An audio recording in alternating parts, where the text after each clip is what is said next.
안녕하세요. 커피앤톡입니다. 오늘도 와주셔서 감사드리고요. 바로 사연 읽어보겠습니다. 안녕하세요. 거두절미하고 제 이야기를 바로 시작해볼게요. 저는 돌싱입니다. 첫 번째 결혼은 보기 좋게 실패했어요. 전 남편이 저랑 결혼한 지 1년 만에 봐줄 수가 없더라고요. 그렇게 허무하게 끝을 냈어요. 참 다행인 건 아이가 없다는 겁니다. 이혼 후 제 삶에만 집중한 지 4년, 슬슬 외롭고 사랑도 하고 싶어지더라고요. 그래서 돌싱 카페에서 활동하기 시작했고 그 카페를 통해 남자를 만났어요. 그렇게 새로운 남자를 만나 연애를 시작하게 되었죠. 만나게 된 남자에게 아이가 있다는 것을 6개월쯤 만났을 무렵 알게 되었어요. 4살 된 딸이었는데 애가 있다는 것을 알고 난 뒤부터는 데이트할 때 자주 아이와 함께 만났어요. 어린아이를 다른 사람 손에 맡기고 남자와 시간을 보낸다는 게 마음이 불편하더라고요. 그렇게 만나다 보니 아이에게 정이 참 많이 갔어요. 제 나이가 어린 나이는 아니라 아이들이 눈에 밟히는 건가 하는 생각도 했지만 유독 그 아이에게만 그런 감정을 느꼈어요. 중간에 남자와 오해가 있어 헤어진 적이 있었는데 그 아이가 자꾸 생각나서 다시 연애하게 되었을 정도였어요. 그 후로는 남자 없이 그 아이랑 둘이서만 추억을 만든 적도 꽤 됐어요. 그러다 보니 더 애정이 생겼고요. 남자는 미워 보일 때도 그 남자의 아이는 왜 이리 예뻐 보이는지 가엾다고 여기거나 하는 마음에 눈길이 가는 것과는 좀 다른 감정이었어요. 저는 심리상담사인데 이혼 후에 대학원에 들어가 석사를 취득했어요. 학회에도 정회원으로 가입되어 있고요. 그리고 남자는 식당을 운영했는데 장사가 꽤 잘 되었어요. 연애 초기에는 작게 식당을 운영한다고만 이야기했었는데 나중에 식당에 가서 보니 넓은 것도 넓은 거지만 손님이 빽빽하게 자리하고 있어 앉을 곳이 없을 정도더라고요. 저는 그 모습을 보고 밑바닥부터 시작해 그렇게 맛집으로 이름을 날리기까지 얼마나 많은 노력이 있었을까 하는 생각에 남편이 정말 대단해 보였어요. 남편은 자신의 목표가 체인점을 내는 것이었는데 그 목표를 위해 열심히 살고 있는 사람이라는 것을 알고 배울 점이 많다는 생각도 들었죠. 저는 결혼은 제가 배우자에게 배울 점이 있는 사람과 하고 싶었는데 그게 딱 남편 같았어요.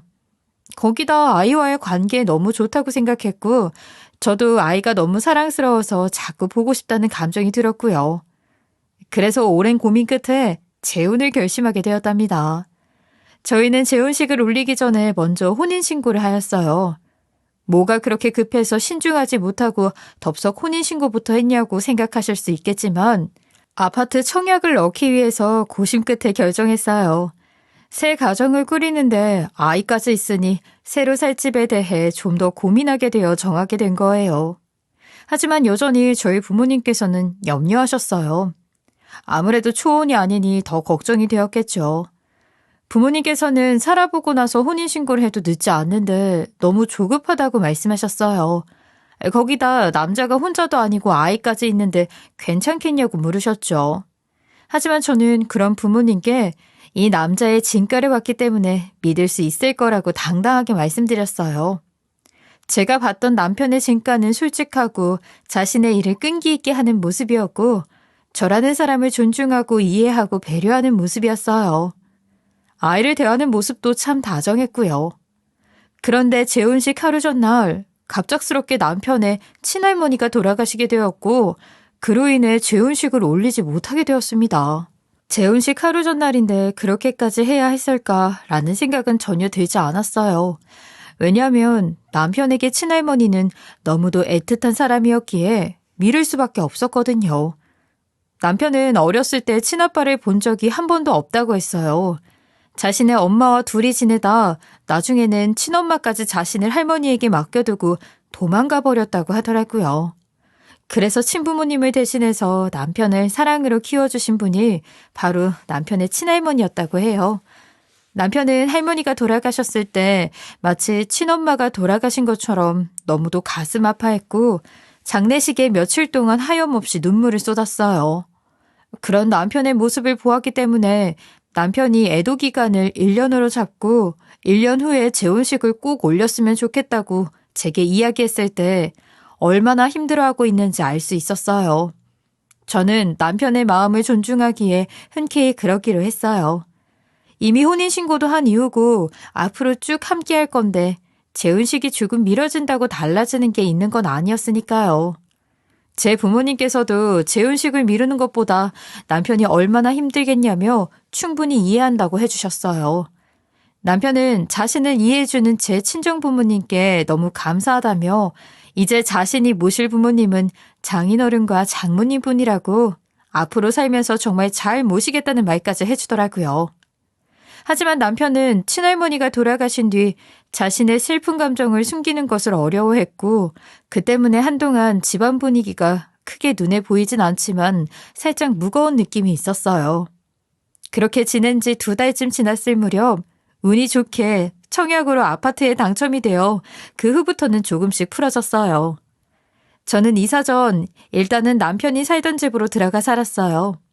비록 재혼식은 안 올린 상태였지만 가정을 꾸려 함께 산다는 것이 너무도 소중했어요. 남편과 가족이 된 순간부터 이미 제게는 딸이 생겼기에 오매불망 2세가 생기기를 기다리며 노력해야 하는 부담감도 없고 그저 사랑 가득한 하루하루를 보내면 그만이었어요.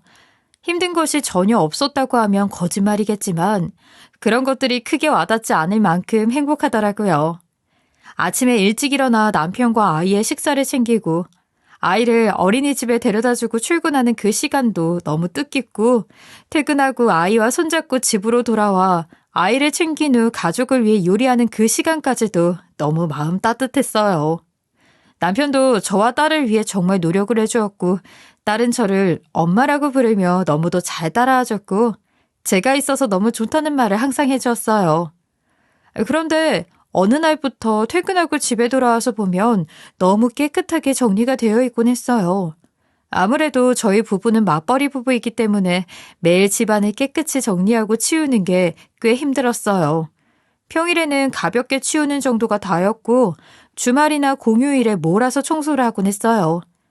다들 아시겠지만 퇴근하고 오면 기본적인 것을 하는 것도 귀찮을 때가 많잖아요. 저는 직업상 하루 종일 말을 해야 하고 면담자의 말에 귀를 기울여야 하니까 퇴근할 때가 되면 정말 기가 다 빨려서 오고는 하거든요. 그리고 남편은 하루 종일 불 앞에 서서 몸을 써야 하니 체력이 다 소진돼서 밤 늦게 오기 때문에 아무것도 할 수가 없었어요. 그러다 보니 집안일보다는 아이에게 더 집중하는 것으로 목표를 두고 생활했어요.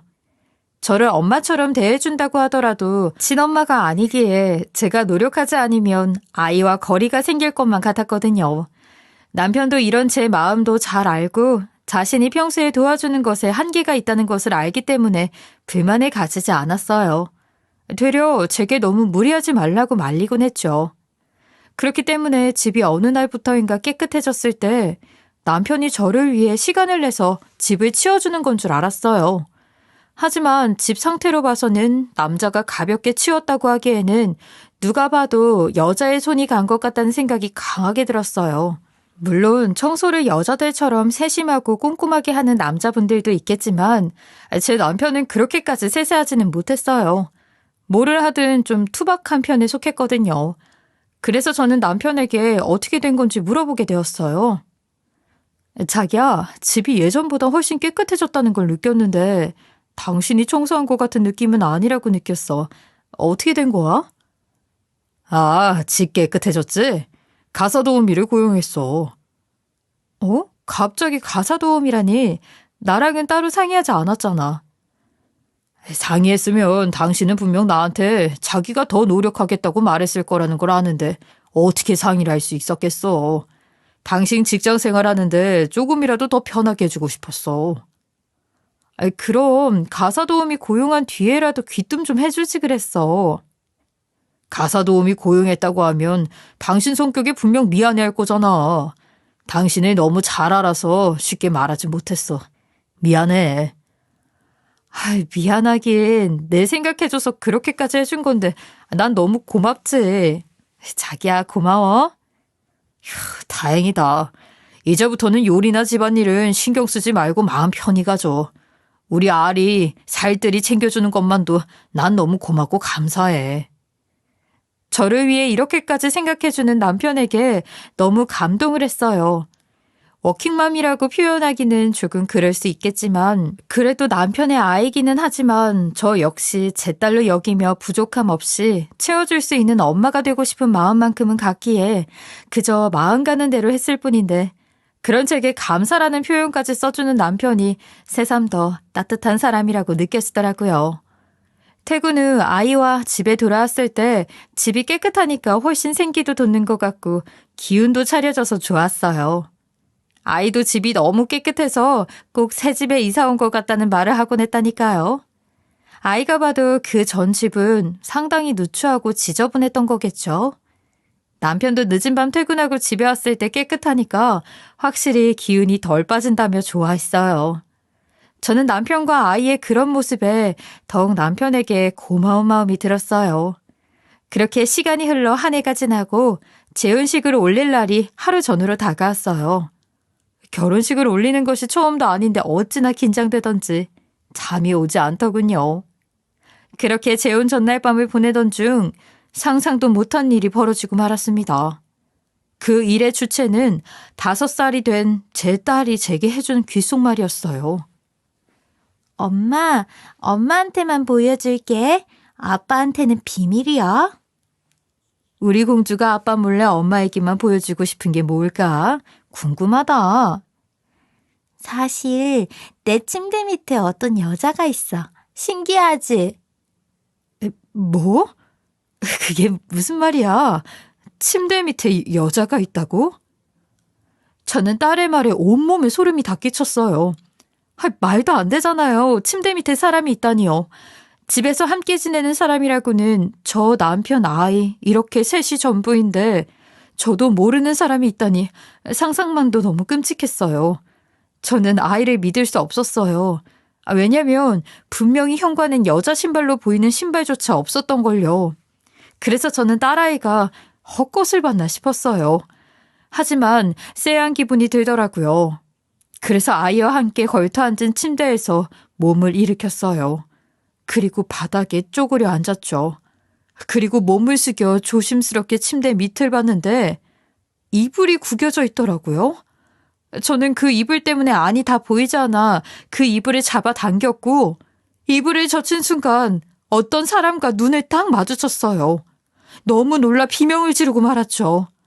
그러자 저와 눈이 마주친 그 사람이 제게 진정하라고 다독이며 침대 밑에서 기어 나오는데 그 사람의 정체를 알고 기함하는 줄 알았습니다.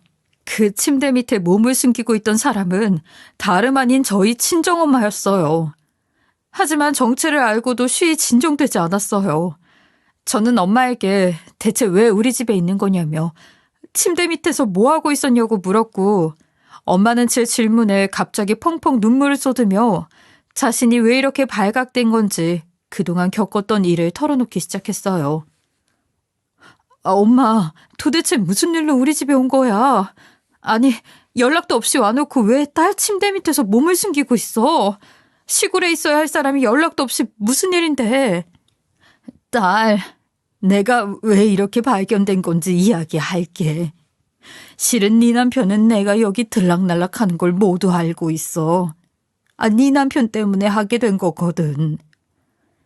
그게 다 무슨 말이야. 나한테는 엄마가 올라왔다는 얘기를 한 적이 없어. 근데 남편 때문이라니. 뜸들이지 말고 얼른 이야기해봐요.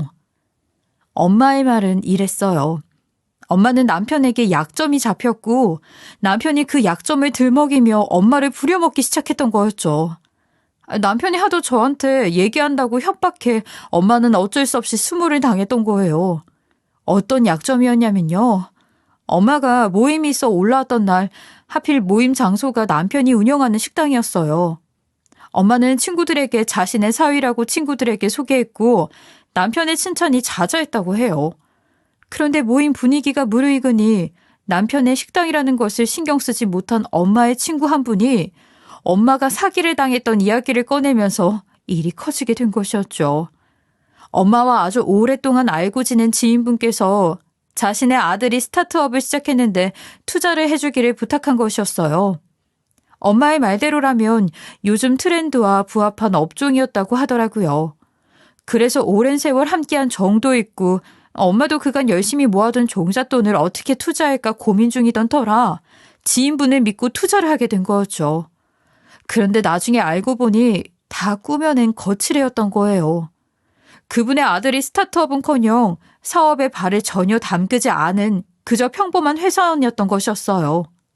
엄마는 나중에 이 사실을 알고 지인분께 연락했지만 그 후부터는 연락이 되지 않았다고 하더라고요. 엄마가 이 사실을 제게 꼭 숨기려고 했던 이유는 저희 엄마는 유난히 남말을 잘 믿어 보이스피싱을 그 전에 2차례나 이미 당한 적이 있었거든요. 그때 저와 다시는 금전적인 부분으로 걱정을 끼치지 않겠다 약속했고요. 그런데 그 이후에 또 사기를 당한 일이 생긴 것이었으니 엄마는 제게 숨기고 싶었던 게 당연했어요. 그런데 이 이야기를 남편이 모두 듣게 되었고 남편도 엄마가 겪었던 금전적 피해에 대해 잘 알고 있었기에 그것을 빌미로 엄마를 괴롭히기 시작한 것이었어요.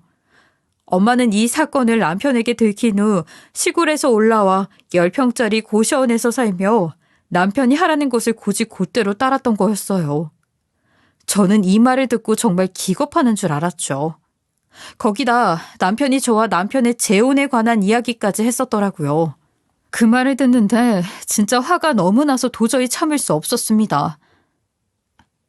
딸, 그리고 네 남편이 재혼을 결심한 이유를 혹시 알고 있니? 재혼을 결심한 이유? 그야 사랑하는 사이니까. 거기다 아리도 날 잘 따르는 게 고마워서 그런 거지. 그렇게 대답할 줄 알았어. 그런데 그런 이유가 아니더라. 네 남편이 너랑 재혼한 이유는 사랑이 아니라 딸아이를 키워줄 사람이 필요했을 뿐이래. 나한테 그렇게 말하더구나. 우리가 네 남편한테 속았던 거야. 아니, 그러니까 지금 엄마 말은 남편이 나를 사랑해서가 아니라 딸을 키울 보모가 필요해서 나와 결혼을 했다는 거야? 남편은 엄마의 약점을 잡은 후 우습게 보고 대하는 것도 막 대했지만 말도 가려하지 않은 듯 했어요. 저와 결혼한 이유가 사랑해서가 아닌 딸을 돌봐줄 사람이 필요했다는 것이라고 어떻게 장모인 제 친정엄마에게 아무렇지 않게 말할 수 있죠? 남편 놈은 우리 모녀를 자신과 딸의 수발을 들어주는 하인, 시녀, 수종, 그 이상도 그 이하도 아닌 사람으로 생각했던 거였어요.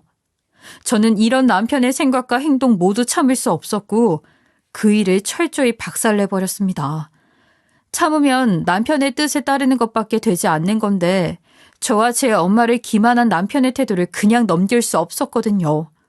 저는 남편을 철저히 박살내기 위한 명분을 모두 찾기 시작했어요.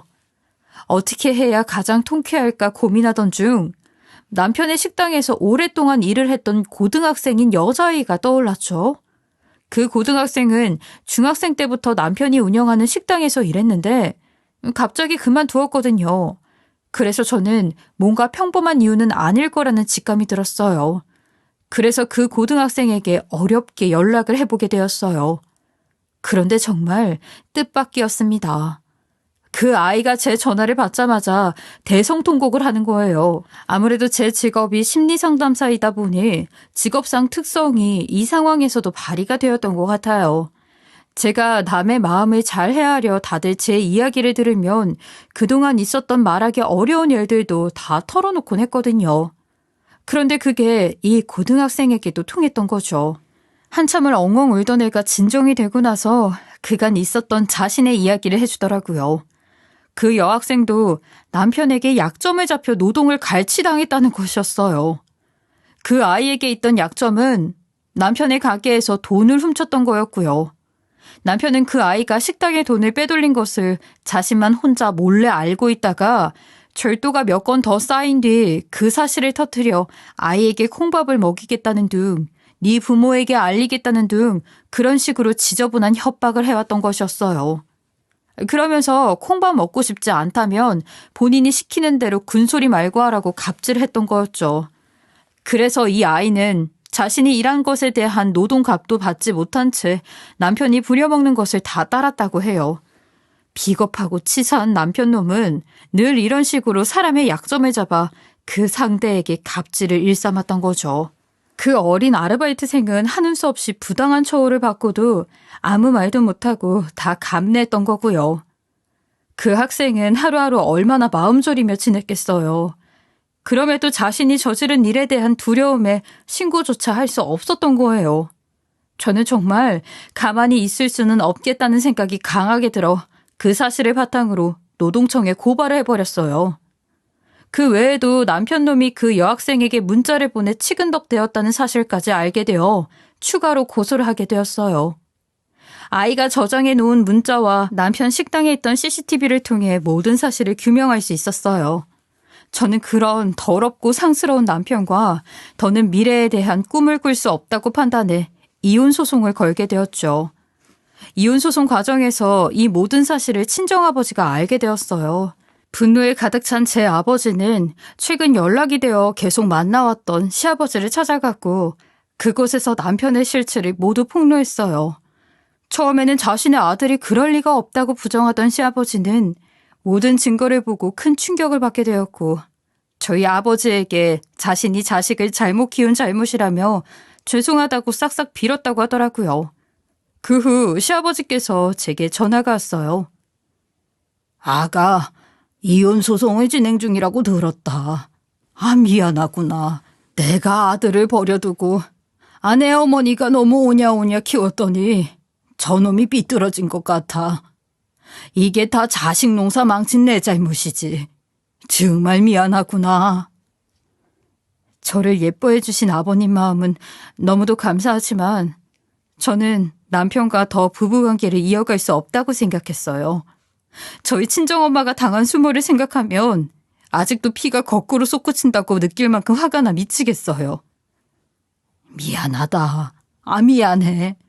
내가 그런 아들을 두고 어떻게 이혼에 대해 알가불가 할 수 있겠니? 네 뜻대로 하려무나. 그저 나는 너에게도 못난 아들을 대신해서 사과하고 싶었단다. 용서가 되진 않겠지만 그래도 이게 도리지 않겠니? 그동안 제게 마음 써주신 거 너무 감사했어요. 몸 건강히 잘 지내세요, 아버님. 너무 죄송한 말씀이지만 앞으로는 철저히 남처럼 그렇게 지내길 원해요. 부탁드릴게요. 저는 남편에게 오만 정이 떨어져 아무리 저를 예뻐해 주시던 시아버님이라고 하더라도 전처럼 대하는 것은 너무도 어려웠어요. 그래서 연락을 하지 말라고 부탁드렸죠. 어차피 이혼 소송이 끝나면 완전히 남이기도 하고요. 그런데 이혼 중 가장 가슴 아프고 너무도 어려운 결정을 해야 했던 문제가 있었어요.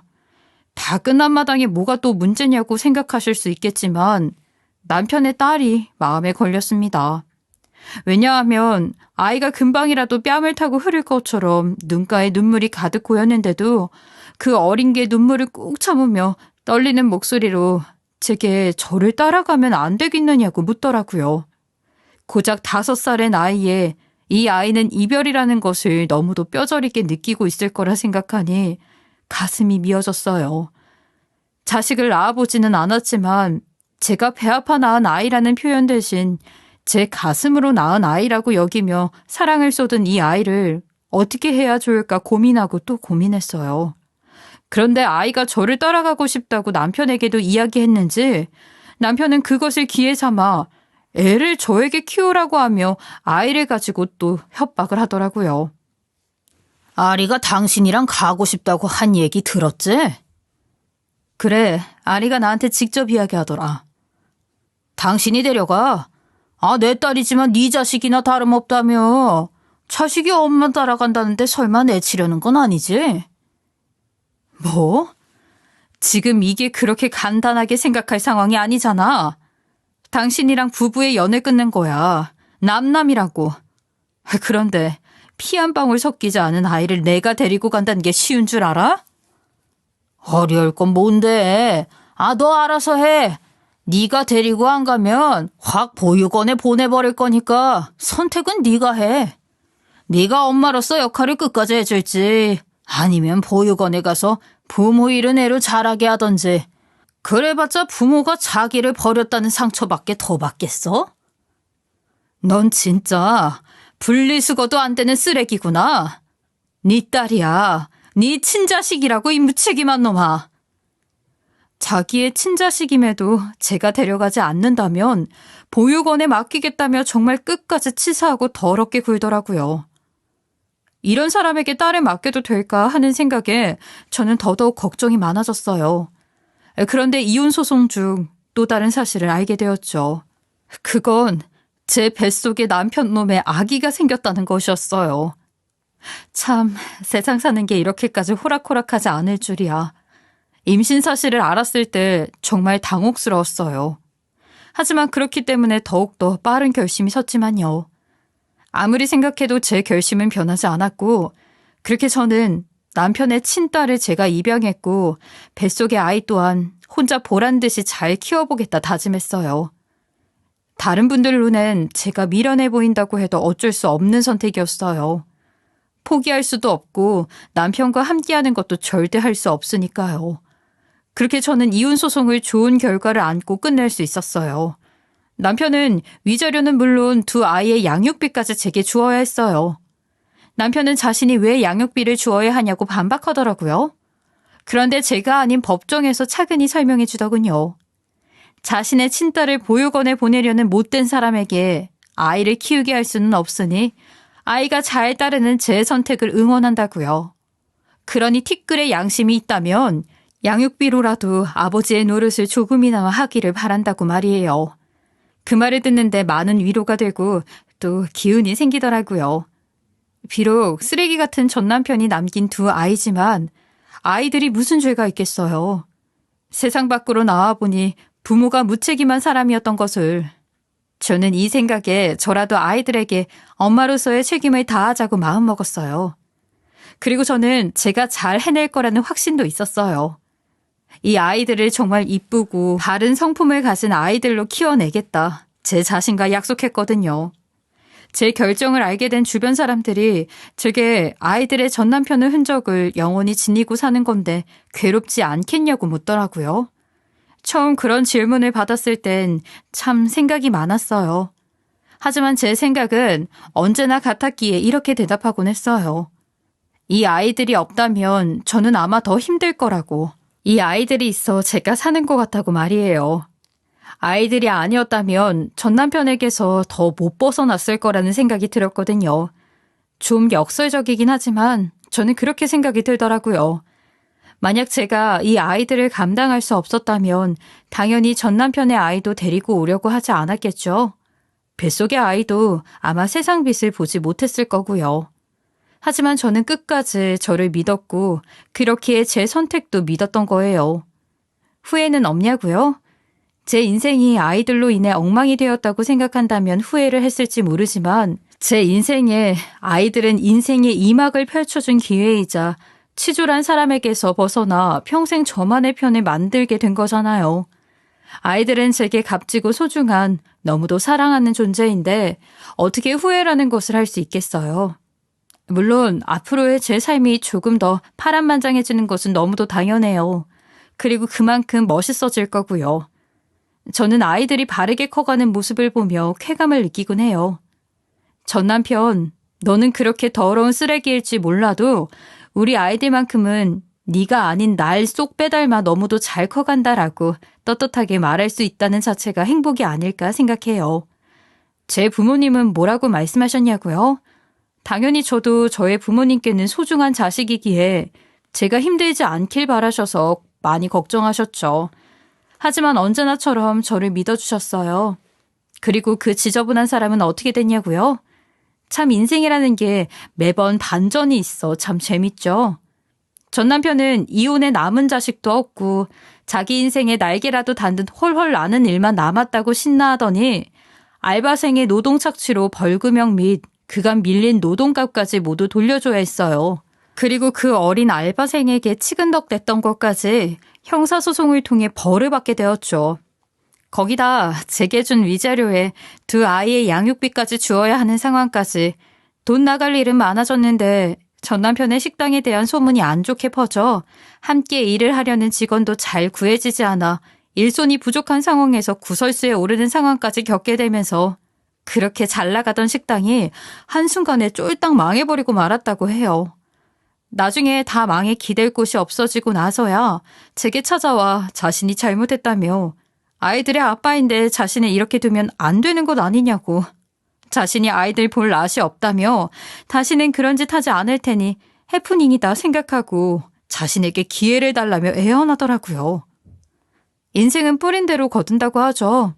전 남편이 제게 찾아와 그런 것을 알게 된 딸이 아빠를 받아준다면 자신이 이 집을 나가겠다며 철저히 거부했어요. 물론 받아줄 생각도 눈꽃만큼 없긴 했지만 아이까지 이렇게 반대를 하니 저는 더욱더 전 남편을 받아줄 이유가 없었어요. 전 남편은 뻔뻔하게도 그런 제 딸에게 원망스럽다며 이야기하더군요. 개벌은 남 못 준다더니 전 남편의 인성은 변함이 없었습니다. 저는 그런 전 남편의 모습에 어이가 없었어요.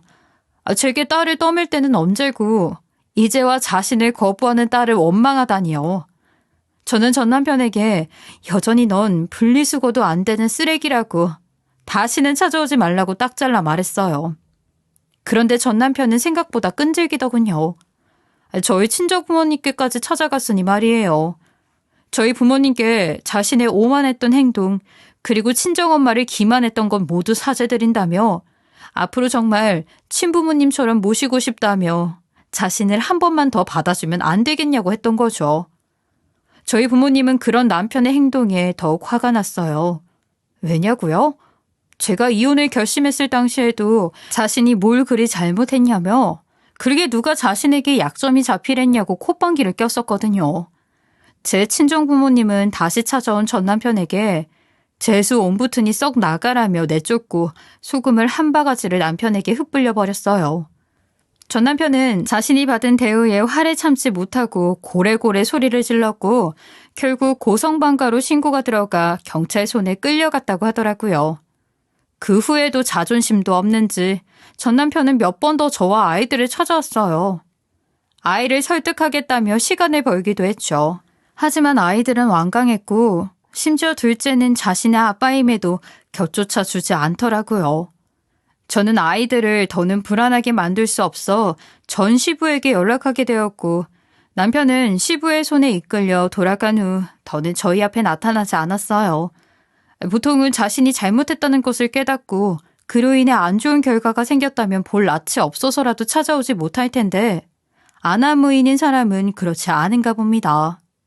전 남편이 찾아와서 행패를 부릴 때 아이들이 많이 상처받지는 않을까 노심초사했는데 다행히 저와 함께 있는 것이 많이 위로가 되었는지 그새 더욱 단단하게 자라고 있었더라고요.